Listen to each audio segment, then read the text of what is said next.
un espace où l'on s'autorise à parler de la santé et de l'invisible.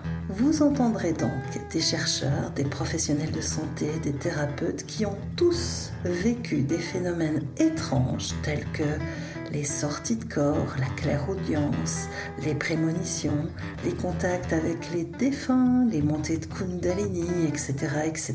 Bienvenue dans Expérienceur, un podcast éclairant où l'on aborde les phénomènes paranormaux pour réunir la science, la santé et la spiritualité.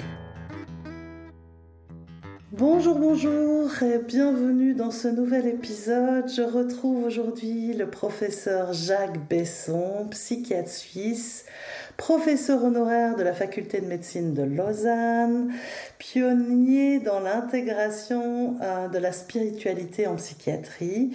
Dans cet épisode, nous allons approfondir vraiment ce qu'on a déjà commencé lors du précédent, c'est-à-dire si le fait d'ignorer les dimensions invisibles et spirituelles pourrait éventuellement faire basculer dans la pathologie, comment accompagner finalement ces expériences spirituelles sans les psychiatriser à tout prix. Bref, on va aller un peu plus loin et si vous n'avez pas encore écouté le premier épisode, je vous encourage vraiment à le faire. Merci Jacques de votre présence aujourd'hui. Bonjour et merci. Donc souvent on entend que certaines expériences spirituelles peuvent être confondues avec des troubles psychiques. Est-ce que vous pouvez nous apporter votre expérience et votre expertise surtout par rapport à ça? Eh bien, comme nous l'avons vu lors de l'épisode précédent, il est très important de distinguer la santé psychique et la santé spirituelle, qui ne sont pas du même ordre, qui ne recouvrent pas les mêmes dimensions de la santé. La santé spirituelle portant sur le sens de la vie, le sens de l'existence, notre vision du monde, nos valeurs, notre rapport à nous-mêmes, à autrui et à l'univers. Bien, ceci étant posé, j'ai une expérience clinique puisque j'ai dirigé un grand service de psychiatrie communautaire, c'est-à-dire que je me suis aussi occupé de santé mentale, pas seulement de psychiatrie, et j'ai vu que c'était une dimension très importante pour la santé publique parce qu'elle organise la question du sens. Et dans les addictions, c'est évidemment paradigmatique parce que beaucoup de gens sont dans le désespoir, dans le vide existentiel, et que vous voyez un jeune de 20-25 ans qui a une seringue dans le coude et qui dit que la vie, c'est de la merde, ça vous confronte et il faut avoir des ressources personnelles pour, comme disent les Américains, adresser cette question, la cibler, la traiter comme il faut. Voilà. Alors, dans mon expérience clinique, on est venu me chercher pour être le superviseur des accompagnants spirituels en psychiatrie pour la Suisse romande. Donc, les 6 cantons qui parlent français en Suisse ont des accompagnants spirituels dans les hôpitaux psychiatriques et tous les 2 à 3 mois, nous réservions un après-midi pour des intervisions avec des cas frontières. Des cas frontières autour de l'autodestruction, autour de l'agression, autour du vide de sens, qui pouvaient concerner le suicide, qui pouvaient concerner l'addiction, bien sûr, mais aussi des expériences de conscience modifiée. Et dans ces groupes d'accompagnants spirituels, j'ai eu la chance que, au nombre des participants, il y avait des exorcistes. Et pendant plus de 10 ans, j'ai été superviseur d'exorcistes en Suisse romande et ça m'a donné un terrain clinique sur ces questions parce que la population qui consulte un exorciste n'est évidemment pas la même que celle qui consulte un psychiatre. Il y a des différences importantes et j'ai accumulé une grande expérience clinique sur comment collaborer avec un exorciste et comment l'exorciste peut collaborer avec un psychiatre et comment on peut faire un travail interdisciplinaire, psychiatrie, exorcisme, sur des cas mixtes. Voilà, alors ça m'a beaucoup apporté autour, par exemple, du vide existentiel, de la perte de la foi. Euh, et nous avons aussi appris avec notre groupe d'accompagnants spirituels à utiliser des petits instruments pour évaluer la spiritualité des patients au lit du malade. C'est quelque chose que j'ai aussi ramené des États-Unis et je peux donner un exemple. C'est le Hope Questionnaire, un petit questionnaire de 4 questions qui permet d'investiguer de manière extrêmement simple et sobre la spiritualité d'un patient. La première question, c'est le H de Hope. Est-ce que vous croyez en une puissance supérieure? C'est le vocabulaire des alcooliques anonymes, hein, ou Dieu tel que vous le concevez. Et les gens disent à ce moment-là s'ils croient en quelque chose et on peut poser des questions pour aller un petit peu plus loin. Voilà, c'est la première question, c'est les contenus. La deuxième question, c'est le O de Hope. Est-ce que vous faites partie d'une religion organisée, organized religion? Est-ce que vous êtes chrétien, bouddhiste, musulman, etc.? Et est-ce que vous participez à une communauté? Est-ce que vous avez voilà, une fraternité, une participation à une communauté où vous partagez les valeurs, le sens et la tradition? C'est la deuxième question. La troisième question, c'est le P de Hope, c'est est-ce que vous priez ou pratiquez personnellement? P. Et alors là, les gens nous disent s'ils font de la méditation, du chant, des promenades dans la nature, s'ils allument des bougies, enfin des choses comme ça qui sont très personnelles finalement. Et avec ces 3 questions, vous avez dans le fond les 3 dimensions de la spiritualité et de la religiosité. Est-ce que vous croyez à quelque chose? Est-ce que vous partagez ça avec quelqu'un? Est-ce que vous avez une pratique? Mais il y a une quatrième question qui est très importante, surtout dans nos pays laïcs, c'est demander au patient s'il est d'accord qu'on aborde cette dimension. C'est ethical aspect, c'est le E de Hope. Ethical aspect, est-ce que vous êtes d'accord de rencontrer un accompagnant spirituel pour aborder avec un professionnel de la spiritualité ou de la religion les questions qui vous tourmentent ou qui posent problème dans votre vie aujourd'hui? Alors évidemment, c'est très important que les gens donnent leur accord. Et j'ai fait des petites séries pour voir, et c'est très intéressant de voir que 98% des personnes acceptent de parler de ça. Il y a d'ailleurs une étude qui a été faite au début des années 2000 aux États-Unis. On a interrogé quelques milliers de patients pour savoir s'ils souhaitaient parler de spiritualité avec leur médecin, et 80% des patients souhaitent le faire. Et quand on demande à quelques centaines de médecins en miroir s'ils sont d'accord d'aborder ces questions avec leurs patients, 80% des médecins refusent. Donc, il y a un mismatch, comme on dit en anglais, et c'est pour ça que les chercheurs de l'université nord-américaine qui publie dans Family Practice a développé le questionnaire HOPE en disant ça facilite la rencontre sur ces questions parce que c'est pas du tout intrusif, c'est des questions auxquelles tout le monde peut répondre assez facilement ou ne pas répondre, et surtout, ça oriente l'investigation spirituelle. Est-ce qu'il y a des besoins non couverts? C'est ça la question. Est-ce qu'il y a des besoins non couverts sur les contenus? Est-ce qu'il y a des besoins non couverts sur les communautés? Est-ce qu'il y a des besoins non couverts sur les pratiques? Et est-ce il faut compléter l'accord du patient pour aller dans cette direction? Donc tout cela m'a beaucoup encouragé et nous avons mis en pratique le Hope Questionnaire en psychiatrie à Lausanne et nous avons eu des résultats très encourageants parce que les gens étaient contents quand on leur pose ces questions. Ils disent « Ah, mais on m'a jamais posé cette question ».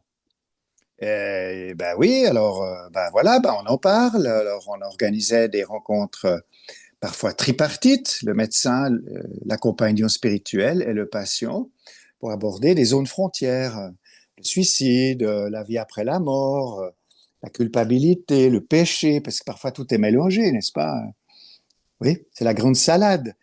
Et voilà, le diable, est-ce qu'il existe? Si oui, comment? Comment disons, traiter les questions de possession, d'aliénation, etc. Et j'ai beaucoup travaillé sur, on va dire, une espèce de dictionnaire entre psychopathologie et démonologie. Et ça a beaucoup aidé. Alors, je vous donne un exemple. Quand un patient psychiatrique va voir l'exorciste et que l'exorciste se méfie qu'il y a quand même des soucis du côté de la psychiatrie, ce qui est comme souvent le cas, eh bien, l'exorciste dit, bah, écoutez, est-ce que vous seriez d'accord d'aller voir un psychiatre? Et si le patient dit, ouh là là, plutôt pas, euh, l'exorciste dit, oui, mais vous allez pas pour vous, vous allez pour moi, pour que je puisse mieux cibler l'exorcisme, mieux définir ce qui vous taraude, ce qui pose problème, ce qui vous fait du mal.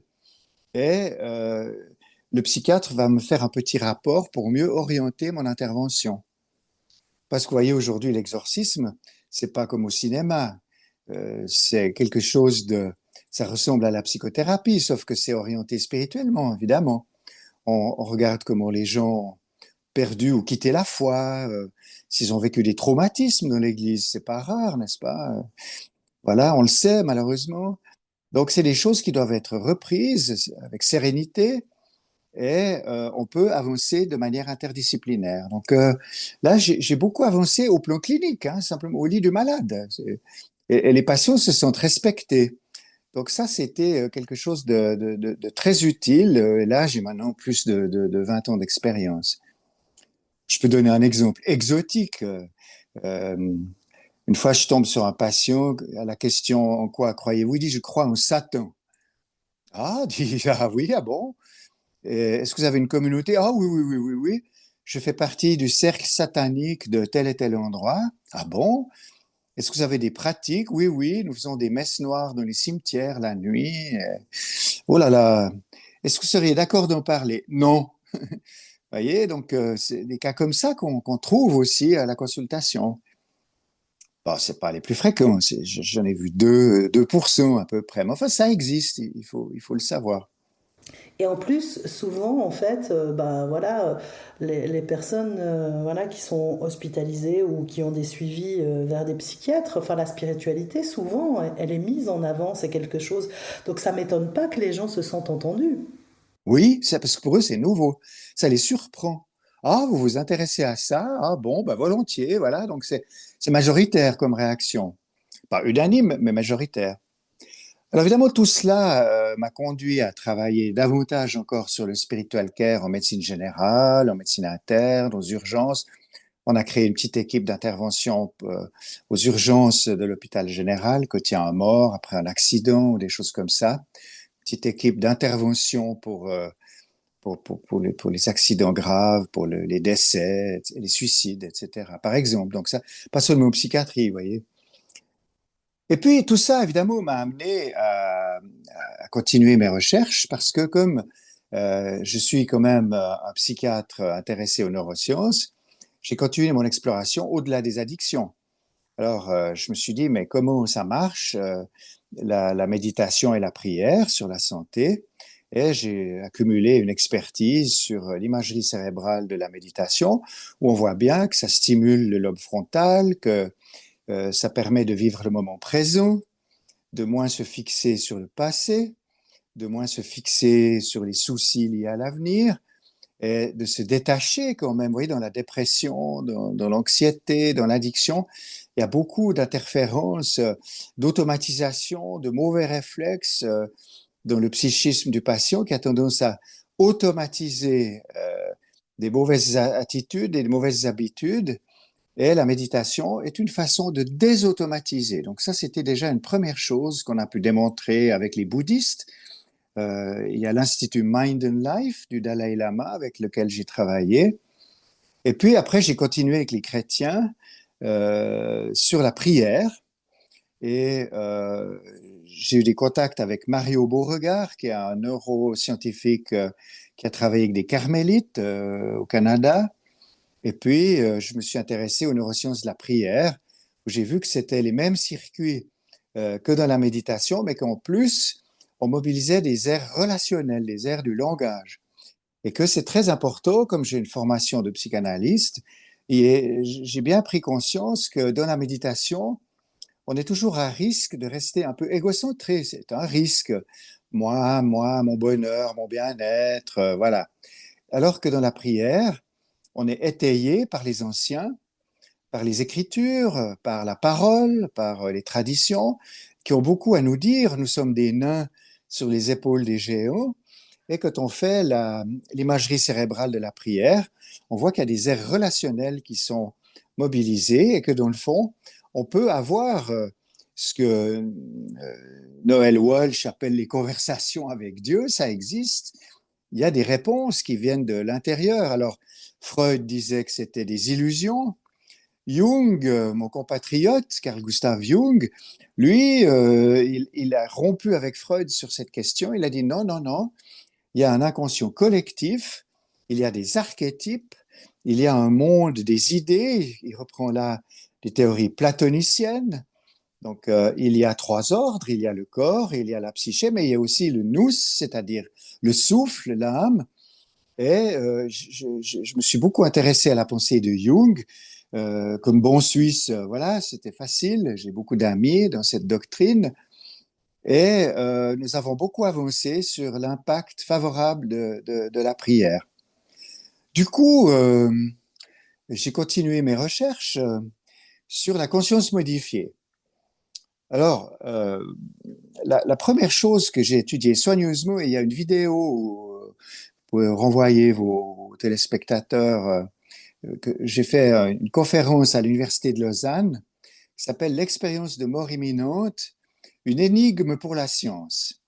Et j'explique pendant trois quarts d'heure, dans le fond, la question du matérialisme et du dualisme.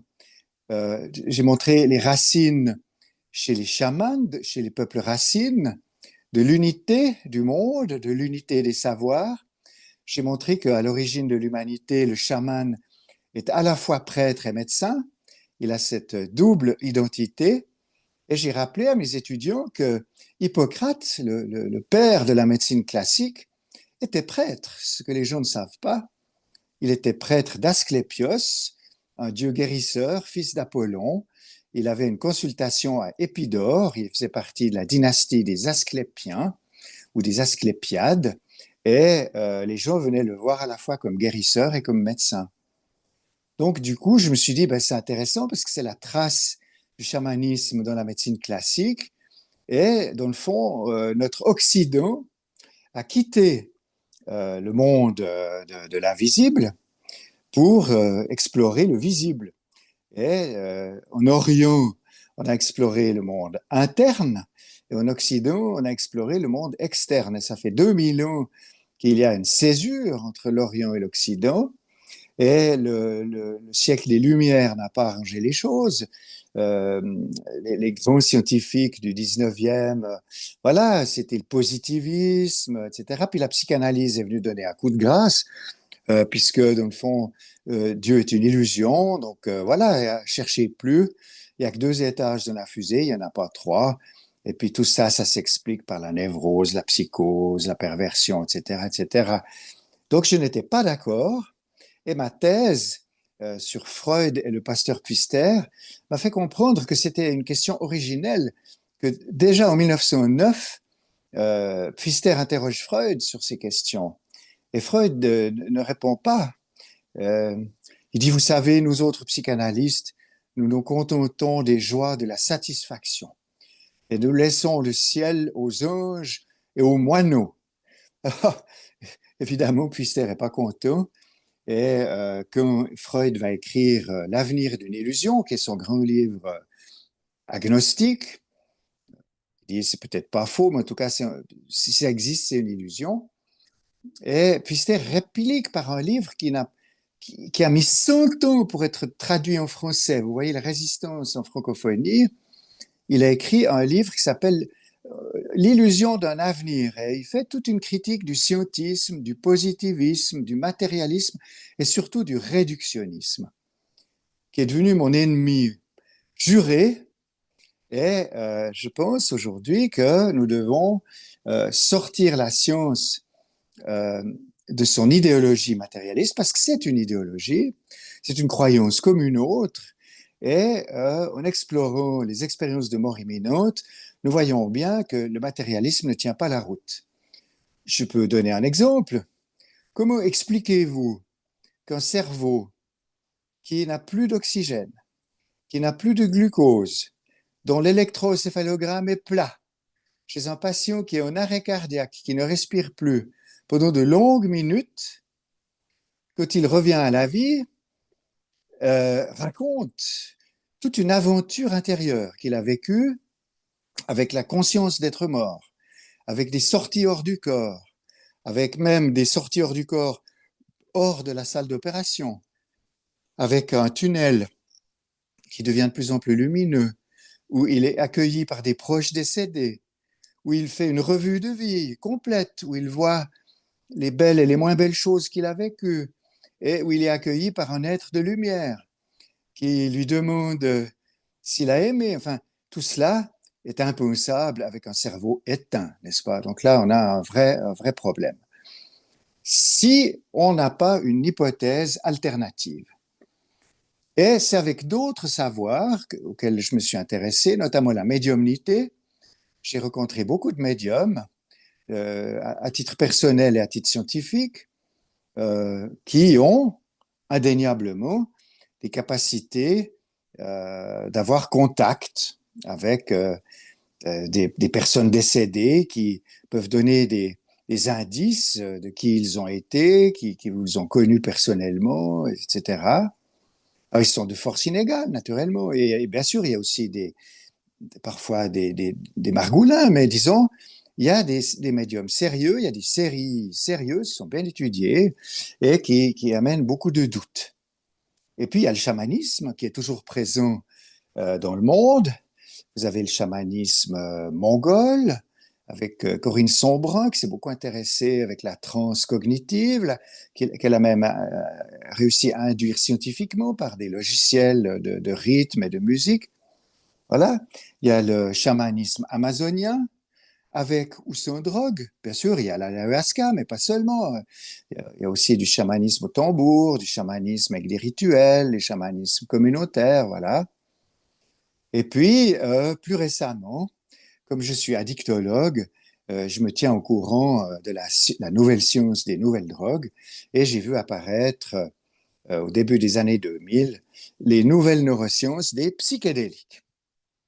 Et aujourd'hui, je suis en Suisse un des leaders de la médecine psychédélique parce que en Suisse, c'est légal. Donc, l'Office fédéral de la santé autorise des médecins pour des indications bien précises et bien posées, pour des diagnostics bien précis et bien cadrés, d'utiliser des substances psychédéliques pour faire des psychothérapies assistées par psychédéliques. Et ma femme est une psychothérapeute assistée par les psychédéliques. Donc, j'ai beaucoup maintenant d'expérience depuis quelques années, personnelle, mais aussi avec des patients, sur la conscience modifiée, la conscience élargie, notamment sur les existences antérieures. Ce sont aussi des choses qu'on peut obtenir par hypnose régressive sans drogue. Hein. Donc, il y a là un lien qui est en train de se tisser entre spiritualité psychédélique, conscience élargie, conscience modifiée, neurosciences du cerveau. Et c'est passionnant parce que ça apporte de plus en plus d'éléments scientifiques pour dire à la science, mais faites votre boulot. Alors, j'ai signé le manifeste des 400 scientifiques qui ont signé un manifeste pour une science post-matérialiste. C'est un manifeste, on est 400, on est tous professeurs ordinaires et tout, on a déposé nos CV, etc. Et on demande à la science d'aller plus loin. On ne renie pas les modèles actuels. On a besoin de la physique de Newton pour conduire une voiture. On a besoin de l'hydrodynamique pour étudier le flux sanguin. On a besoin de l'électrophysiologie pour étudier la conduction électrique entre les neurones. Mais ça n'est pas suffisant. C'est nécessaire, mais ça n'est pas suffisant. D'ailleurs, c'est comme la notion de santé spirituelle, nous devons l'explorer pour la distinguer de la santé psychique. Donc la science ne fait pas le boulot et nous lui demandons de le faire. Et il y a des physiciens quantiques maintenant qui ont rejoint le club aussi, euh, parce que il faut n'est-ce pas, on ne peut pas étudier la conscience avec la physique de Newton, ça va pas du tout. Il faut une physique de la complexité, il faut une physique avec d'autres dimensions. Vous voyez les astrophysiciens, par exemple, ils convoquent des dimensions qui sont très petites, qu'on ne peut pas voir, pour expliquer la gravitation ou l'expansion de l'univers, voyez-vous. Et quand on dit que la conscience est plus grande que sa fabrication par le cerveau, parce que comment expliquer la mort imminente, la médiumnité, etc., si on n'a pas un modèle où la conscience pourrait être non locale. C'est-à-dire, dans le fond, qu'il faut inverser le paradigme. Les scientifiques contemporains et les neuroscientifiques en particulier disent que c'est le cerveau qui fabrique la conscience. Alors, bien sûr qu'il faut un cerveau pour fabriquer une conscience, on est bien d'accord. De même qu'il faut un téléviseur pour regarder la télévision. Mais il faut aussi recevoir les émissions, n'est-ce pas? Il faut qu'elles viennent de quelque part. Voilà. Donc, ce paradigme que, dans le fond, c'est pas la matière qui est première et la conscience qui est seconde. Notre manifeste dit c'est la conscience qui est première et c'est la matière qui se spiritualise. Donc, nous sommes un peu dans la vision d'un Teilhard de Chardin qui dit que nous sommes dans un univers évolutionnaire. On est parti du chaos vers le cosmos, du cosmos vers le bios vers l'anthropos vers le Christos et le Christos vers le théos. Et que dans le fond, nous sommes dans un mouvement de spiritualisation de la matière. Voilà la révolution scientifique que nous proposons à propos de l'exploration de la conscience. D'ailleurs, j'ai créé en Suisse l'association pour l'exploration de la conscience et nous faisons des conférences publiques avec des invités européens et ça a beaucoup de succès. Nous n'avons qu'une année, mais nous avons déjà fait des dizaines de conférences publiques qui marchent très fort. Donc voilà un peu où nous en sommes.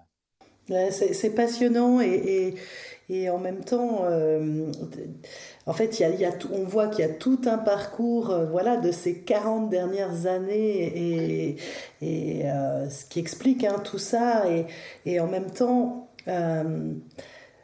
j'aimerais revenir finalement sur cette intuition. Hein, donc, bon, moi, je suis infirmière en santé mentale, mais j'ai aussi vécu plusieurs expériences, dont une expérience de mort imminente, etc. Souvent, en fait, les expérienceurs, et moi la première, hein, j'ai mis 8 ans avant d'en parler, de par le fait de ma profession aussi, parce que ma profession considérait ce que j'avais vécu, en tout cas la plupart des choses que j'ai vécues comme des symptômes pathologiques. Hein, et l'intuition que j'ai toujours eue, c'était que le fait d'ignorer finalement ces dimensions invisibles et spirituelles euh, peut faire basculer dans la pathologie. Est-ce que vous êtes d'accord avec ça ou pas? D'abord, je suis un clinicien. Ça veut dire que je pars du terrain. Que quelqu'un a fait une EMI, il en ressort transformé et apaisé. Ça n'a rien à voir avec la psychopathologie, parce que quand quelqu'un fait un délire, euh, il est mégalomaniaque, il est persécuté, il est irritable, il a des idées de grandeur, etc., etc. Alors que les gens qui reviennent d'une EMI, ils revoient leur vie, ils revoient les choses qui leur restent à faire, ils développent de la compassion, ils modifient leurs objectifs existentiels, ils sont dans la réconciliation avec le vivant, avec la planète, avec les autres humains. Donc vous voyez déjà, j'ai le privilège d'être professeur de psychiatrie et je dis parfois en rigolant, c'est moi qui dis qui c'est qui est fou. Alors c'est un privilège parce que je dis non, ça joue pas, ça joue pas. Vous voyez, ça joue pas du tout. Donc ça, c'était une grande force pour moi, c'est de dire attendez, il faut faire de la clinique, il faut avoir des critères. Voilà, ça c'est un premier point. Après, le deuxième point, c'est que je pense qu'il y a beaucoup plus d'expérienceurs que nous l'imaginons. Moi-même, je suis expérienceur aussi. Euh, Quand j'étais enfant, à l'âge de 4 ans, euh, un grand-père que j'aimais beaucoup est décédé dans des conditions tragiques. Et ma mère a fait une dépression très grave. Et j'étais très désemparé. Je suis fils unique, ma mère était au fond du bac, elle voulait se suicider, enfin c'était horrible. Et puis, je vous la fais courte, mais un soir que j'étais angoissé, j'avais peur du noir, une vieille dame qui était autour de ma famille, qui était une chrétienne authentique, elle est venue vers moi, elle m'a dit, mais Jacques, faut pas avoir peur du noir, parce que dans le monde, il y a une lumière invisible. J'avais 4 ans. Et j'ai dit, mais c'est quoi cette histoire de lumière invisible? Mais oui, oui, oui, oui. Il y a un enfant unique comme toi, qui s'appelle Jésus, qui, on voit dans le monde une lumière qui réchauffe le cœur des enfants. Alors, ça m'a flashé, puis j'ai dit, ça, moi, je veux savoir ce que c'est que cette lumière. Alors, elle m'a donné des petites cartes avec des images pieuses, voilà. Moi, j'aimais bien l'Ancien Testament, ouais. David et Goliath, Daniel dans la fosse aux lions, puis après, j'ai découvert Jésus, les miracles, enfin, j'ai trouvé ça formidable. Alors, j'ai suivi un catéchisme, j'ai confirmé, puis j'hésitais après mon bac entre la biologie et la théologie. Puis je me suis dit, je vais faire la médecine et puis ça va relier les deux. Et c'était une bonne décision parce que tout de suite en médecine, alors je suis parti à la recherche de l'invisible. Alors d'abord, j'avais la chance d'avoir un parrain qui était un biologiste moléculaire. Il avait participé à la découverte de l'ADN à Londres avec Watson et Crick. C'était mon parrain, je l'adorais, on avait des discussions passionnées sur la vie, les secrets du vivant, etc. Puis après, plus tard, un peu plus âgé, j'ai découvert la psychanalyse et la psychiatrie, puis je me dis, voilà, un deuxième invisible. Il y a l'invisible de la biologie, puis après, il y a l'invisible de l'esprit, c'est l'inconscient. Et puis après, Freud et Jung, et puis après Jung, Steiner et d'autres encore. Et puis après, avec ma thèse, je me suis dit, mais dans le fond, il y a des richesses dans le christianisme primitif. Euh, Jésus est un guérisseur, il est un thérapeute. Si vous lisez l'évangile de Luc, il y a 72 guérisons qui étaient inspirées de la médecine de l'époque, babylonienne, égyptienne, grecque, et ainsi de suite. Et je me suis passionné pour les miracles. J'étais au Vatican, j'étais à Lourdes, j'ai fait beaucoup de choses comme ça. Et j'ai découvert la psychoneuroimmunologie, qui est une science qui relie la psyché, le système nerveux et le système immunitaire. Donc, qui explique aussi les défaillances immunitaires dans des circonstances intégratives, n'est-ce pas? Voilà. Donc, ça m'a beaucoup aidé à faire avancer la connaissance, à discuter aussi de spiritual care dans des conditions de recherche. Et on a fait quelques études. Voilà, c'est un peu au début. La psychoneuroimmunologie est au début. Mais c'est passionnant parce qu'actuellement, les grandes perspectives de recherche en oncologie, c'est l'immunologie. Dans le fond, on rééduque les lymphocytes pour corriger l'immunité. Donc, on est en plein là-dedans. Voilà. Donc, oui, l'univers est en marche. Euh, L'humanité conquiert les 3 ordres de la médecine et en Occident, elle est très en retard sur le 3e ordre. Est-ce que vous pouvez peut-être, euh, par exemple, que diriez-vous finalement? Parce que quand j'aborde ça, enfin toutes ces dimensions-là avec mes connaissances professionnelles de santé, hein, euh, que diriez-vous finalement à un soignant qui ressent une ouverture spirituelle mais qui n'ose pas en parler dans un contexte finalement encore très médicalisé? Qu'est-ce que vous auriez envie de lui dire? Je pense qu'il faut d'abord lui expliquer la différence qu'il y a entre spiritualité et religion. On revient au début de notre discussion, point 1.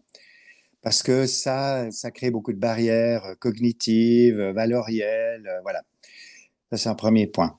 Ensuite, peut-être, il y a quelques lectures qui sont quand même utiles. Si on prend Carl Gustav Jung, par exemple, il a écrit un petit livre qui s'appelle Psychologie et religion, où il montre la puissance des archétypes, la puissance de la guérison par la cohérence, par la vision qu'on peut avoir de l'univers, d'aller de son petit moi au soi. Vous voyez, tout ça, c'est pas de la religion, ça peut rassurer vos contemporains.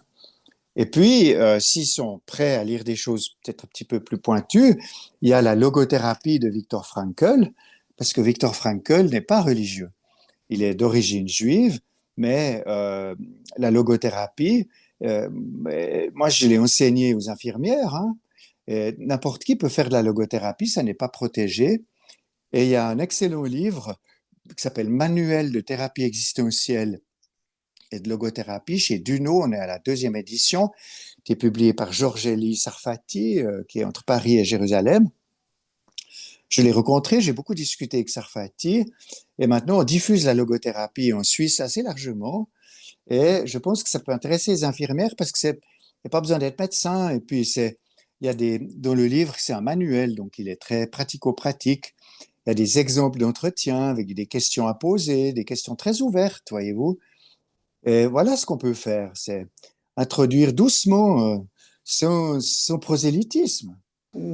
C'est clair, c'est clair. Et puis même ce fameux questionnaire Hope, finalement, que vous nous avez décrit, voilà, qui est aussi... je suis toujours... alors bon, habitant sur la frontière, hein, moi j'habite en France, mais à la frontière de la Suisse, et finalement ayant travaillé en Suisse pendant 10 ans, voilà, dans la santé mentale, c'est vrai que j'ai un réseau qui est très développé en Suisse, et je suis toujours très surprise de cette ouverture finalement qui existe en Suisse, et à quel point on peut être encore très loin de ça en France. Quand je vous écoute, je me dis, ouais, tout ce qui a déjà été mis en œuvre, voilà, juste à côté. Mais vous voyez, vous avez une histoire très différente de la nôtre.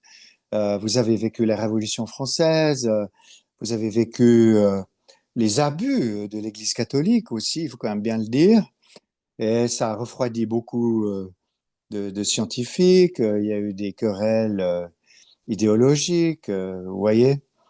Il y a un philosophe anglo-saxon qui s'appelle Ian Barbour qui a passé toute sa vie à travailler sur les liens entre la foi et la science.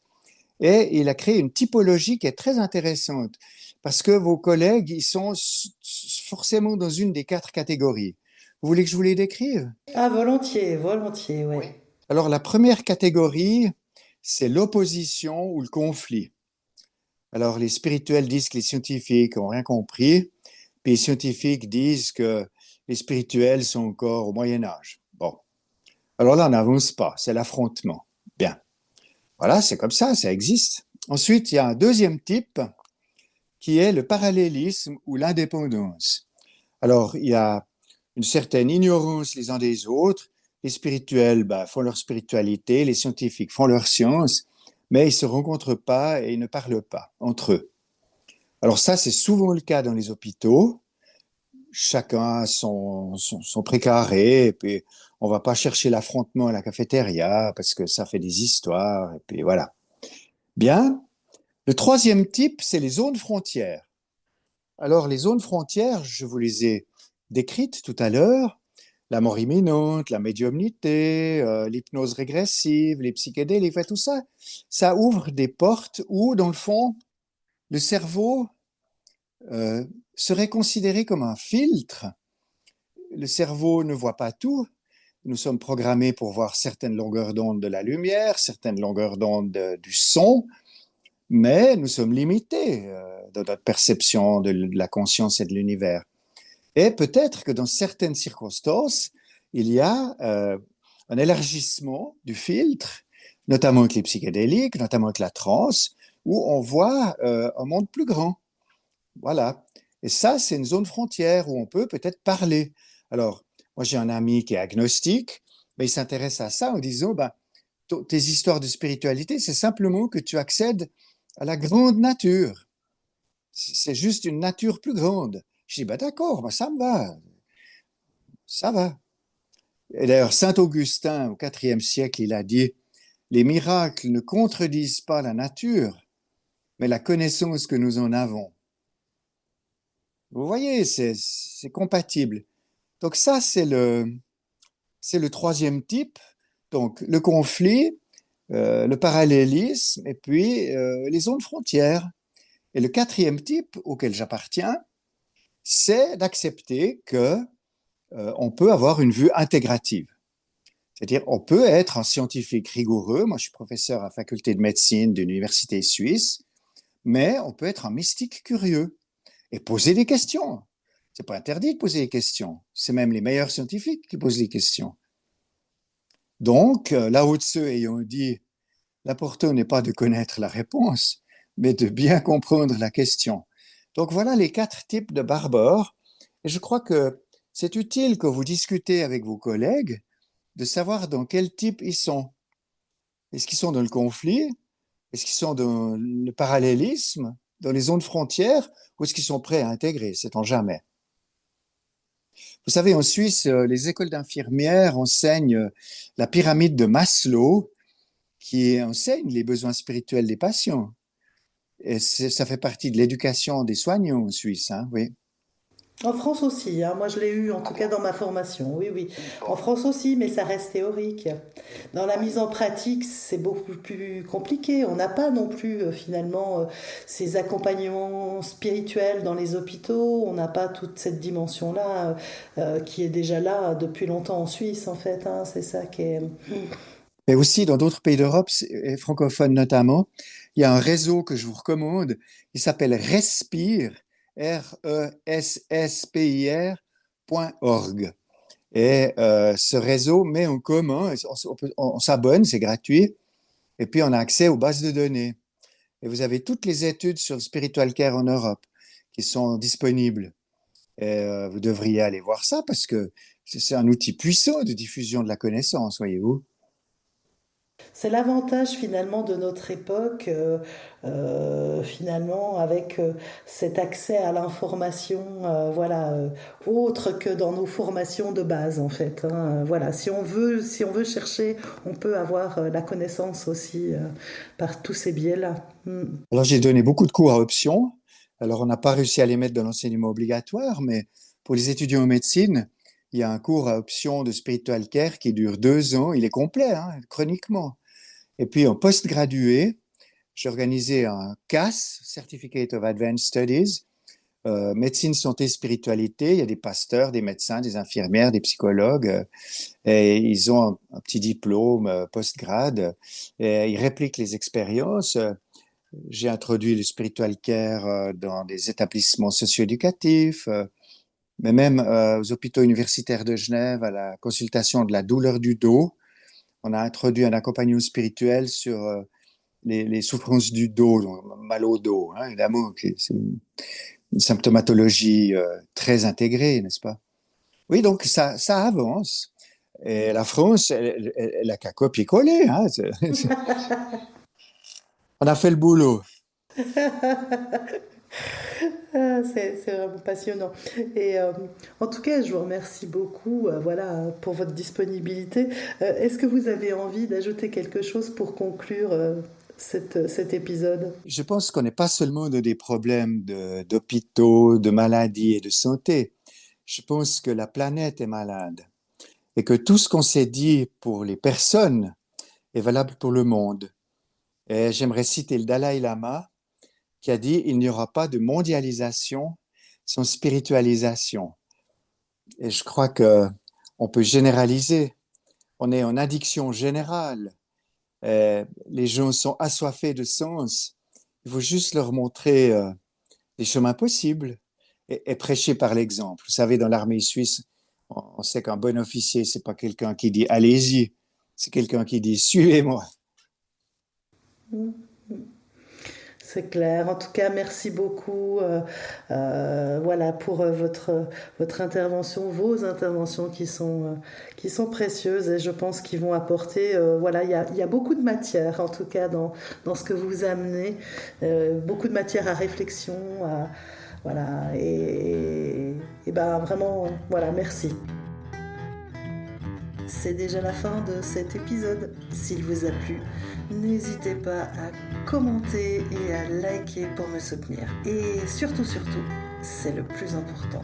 Si vous connaissez quelqu'un qui a vécu une telle expérience, partagez-lui cet épisode. Cela peut peut-être profondément l'aider. Une liste de professionnels de santé formés pour accompagner ces phénomènes est disponible sur le site audreygraindamour.org. Retrouvez-nous le 1er et le 15 de chaque mois sur toutes les plateformes. À bientôt!